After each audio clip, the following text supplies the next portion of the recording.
Europe 1, 6h24, en ce 23 janvier 2015. Aujourd'hui dans l'histoire, on voyage dans notre histoire tous les matins avec Franck Ferrand. Bonjour Franck. Bonjour Thomas. Ce matin, votre machine à remonter le temps nous dépose un 23 janvier assez proche de nous. Mais oui, le 23 janvier 1989, alors assez proche, mais il y a quand même 26 ans déjà. Oui, c'est quand s'éteignait à Figueras, sa ville natale en Catalogne, un grand surréaliste en même temps que l'un des artistes les plus célèbres du XXe siècle, vous l'avez dit, Salvador Dali, ami de Garcia Lorca, de Buñuel, de Miro bien sûr, un homme plutôt sûr de lui. Je dois vous dire que moi il a enchanté mon enfance par toutes ses déclarations narcissiques. Il disait par exemple, vous savez quelles sont les deux choses les plus heureuses qui puissent arriver à un peintre contemporain? Primo, être espagnol, et secondo, s'appeler Dali. Vous êtes sûr qu'il disait pas plutôt primo, être espagnol, voilà. Secondo, s'appeler Dali? Eh bien elles me sont arrivées toutes les deux, disait-il.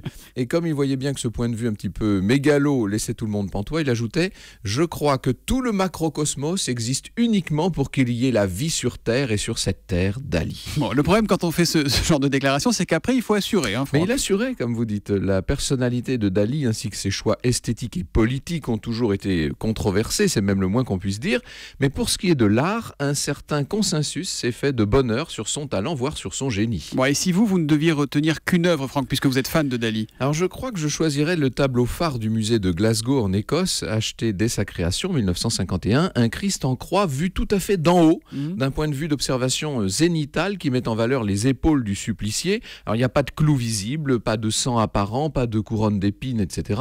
Mais un Christ aux cheveux courts, tout en grâce, qui se détache sur une sorte de fond très noir, des cieux obscurs, et qui a l'air comme ça de plonger avec sa croix vers un autre ciel plus lumineux, couleur d'aurore, et qui domine dans une toute autre perspective. Il y a une sorte de basculement vers le bas de la toile. Ça domine un petit port de Catalogne.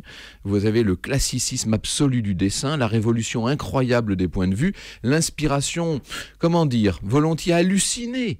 Tout Dali est là, il est brillant, déroutant, exaspérant pour certains, mais ça c'est une autre histoire. Bon, et ce tableau, on va le mettre tout de suite sur Twitter avec le hashtag un matin. L'histoire, on la retrouve tout à l'heure à 14h avec vous pour parler de quoi? Pour célébrer le 500e anniversaire de la mort de Louis XII. Au cœur de l'histoire, 14h sur Europe 1 avec Franck Ferrand. À tout à l'heure, Franck. Bonne journée.